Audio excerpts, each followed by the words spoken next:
หนังสือพิมพ์บางกอกโพสต์ดันไปลงว่าผู้ชุมนุมติดระบบ transportation คนก็แท็กมาด่าพี่อาร์ตี้ต่อแหลอาร์ตี้หลอกประชาชนโกรธชิบหายสาบานให้ตายวันนี้เลยเนี่ยตายหน้ากล้องแบบแอกตายไปเลยว่าพี่ก็รายงานตามที่เกิดขึ้นใช่ไหมเหมือนลากพี่มาแกง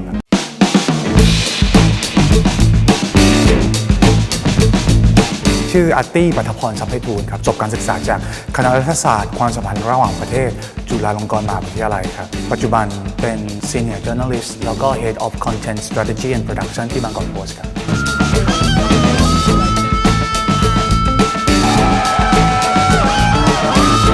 ฝักไล่ใครนะเตะหมูเข้าปากหมา so basically kick the pork meat into the canine's mouth พี่อย่าเข้าไปมันหอมไอ้นายกหูออกไปแกงกูอีกแล้วอะตอนเด็กๆพี่ยอมรับว่าพี่คือ Fire and Fury มันจะอินมากกับทุกอย่างประเด็นเรื่องสังคมอะไรเงี้ยก็คือเพื่อนพี่ที่เขาเป็น transgender ที่เขาเลือกที่จะแสดงออกอัตลักษณ์ทางเพศเขาแบบผู้หญิงเนี่ยแล้วอยู่ไปบังคับให้เขาใส่ชุดนิสิตชายที่ว่ามันไม่แฟร์พี่ก็เลยแต่งชุดนิสิตหญิงเข้าซอลอง test the water ดูคนเราเนี่ยไม่มีสิทธิ์ไป assume เพศของอีกคนอยู่แล้วทุกอย่างเป็นสิ่งประกอบสร้างทางสังคมสำหรับพี่ไม่รู้ตอนนี้พี่เป็นอะไรตอนนั้นพี่เป็นอะไร biological sex ของพี่คือ male แต่ว่า gender ของพี่คืออะไร it depends on your perception แล้วแต่เลยจริงก็จะมีเรื่องสภากาชาดสิ่งที่เกิดขึ้นก็คือมีน้องก็ดึงมันวิ่งเข้ามาในห้องสมุดแล้วมันร้องไห้แล้วมันก็บอกว่าพี่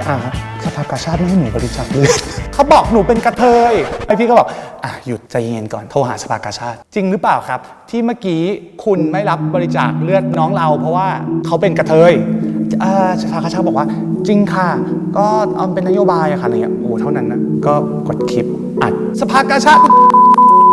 โอ้โหด่าแบบวันต่อมาก็ออกข่าวทุกช่องเลยอยากจะเป็นจะมุ่งไปเป็นอะไรดีๆสักอย่างคงจะมีหนทางร้องจริงๆเนี่ยคือ7 ขวบตอนไปเจอเทป Power of Love ในรถป้าแล้วพี่ก็เปิดฟังจนยานแล้วก็ร้องเพลงแหกปากจนข้างบ้านรำคาญ AF8 AF9 ก็คือเรียกร้องความเป็นตัวเองณตอนนั้นนะก็มีคนชอบคนไม่ชอบโปรดิวเซอร์รายการเนี่ยเขาบอกว่าทำให้เสียภาพองค์กรก็เลยแบบ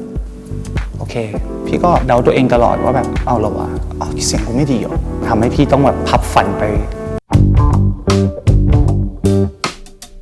IR เท่ากับทูตเพื่อนมันส่วนพี่ไปสอบพี่ก็เสือกเข้ารอบสุดท้ายเขาวาดภาพไว้สวยหรูมากว่านักการทูตคือความสวยงามคนอย่างพี่นะภาพลักษณ์ป่วงมันก็อาจจะไม่เหมาะอยู่แล้วแล้วกูต้องฟิตเดโมเขาหรือเปล่ากูอยากเป็นจริงหรือเปล่ากูสอบติดอะพยายามแบบบีบตัวเองจนแบบเหมือนเป็นเอลซ่าตอนยุคแรกๆที่ยังไม่ถอดถุงมืออะไรเงี้ยแต่สุดท้ายก็โดนตัดออกปีแรกพี่ก็ไม่รู้ว่าเพราะอะไรเพิ่งมารู้ปีที่2ถ้าถามว่าเกี่ยวกับเรื่องเพศไหมเกี่ยวพี่โดนมาหมดแล้วนักข่าวสลิมนักข่าว PR รัฐบาลนักข่าวเสื้อแดงนักข่าวนู่นนี่นั่นอะไรเงี้ยพี่ก็รายงานตามที่เกิดขึ้นใช่ไหมแล้ววันต่อมาหนังสือพิมพ์ดันไปลงว่าผู้ชุมนุมติดระบบ transportation คนก็แท็กมาด่าพี่อาร์ตี้ต่อแหลอาร์ตี้หลอกลวงประชาชนแล้วคนก็เลยคิดว่าบางกอกโพสต์ก็เหมือนอย่างพี่เขาคงคิดว่าพี่ไลฟ์แล้วพี่ก็แบบมือนึงเขียนข่าวไปด้วยอะไรเงี้ยก็ MRT กับ BTS เขาประกาศปิดแล้วยูมาบอกผู้ชุมนุมเป็นคนปิดมันโคตร misleading เลยเว้ยพี่ก็เลย retweet ว่า please fix this immediately พี่เสียใจมากเพราะว่าเหมือนลากพี่มาแกงพี่ก็ร้องไห้เมื่อวานพี่ออกจากกลุ่มเพราะพี่แบบไม่ได้สิความจริงคืออะไรพรก.ฉุกเฉินสื่อใดที่นำเสนอ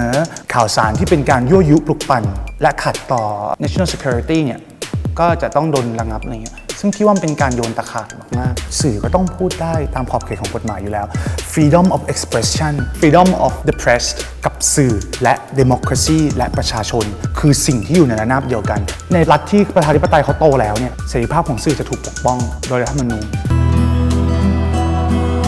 อ่านได้เลยนะว่าแบบว่าอยากดังหรือเปล่าพี่ไม่เคยอยากดังในการเป็นนักข่าวแล้วพยายามไม่เป็นข่าวแต่มันเสือกเป็นข่าวเองยังไม่ได้ยื่นใบลาออกเดี๋ยวขอตัดสินใจก่อนน่าจะไม่กลับไปมั้งแต่ใจก็อยากไลฟ์อะแล้วจะทำอะไรได้บ้างก็เลยคิดว่าลองไลฟ์ร้องเพลงเพื่อมวลชนแล้วก็บริจาคให้สภากาชาดที่พี่เคยด่าเขามีคนบริจาคให้สภากาชาดจริงๆ I have found my voice ว่ะอย่างน้อยพี่ก็ช่วยได้แบบนี้ไปเรื่อยๆก่อนเพื่อนโปรดิวเซอร์ที่มันกำลังอัดเพลงให้พี่อยู่งั้นเดี๋ยวให้ที่นี่ exclusive เพ เพลงชื่อว่า Rise มันเริ่มยังไงวะ You brought me down so low expected me to fall but I won't give up I'll find my way my feet again stand tall in time I will find a way through it all I will rise above it I will rise you never see me fall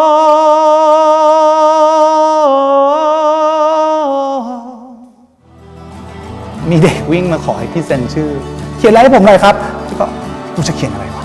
เขาบอกว่า keep on believing keep on dreaming อย่ากลัวที่จะพูดอย่ากลัวที่จะเป็นตัวเองอย่าหยุดฝัน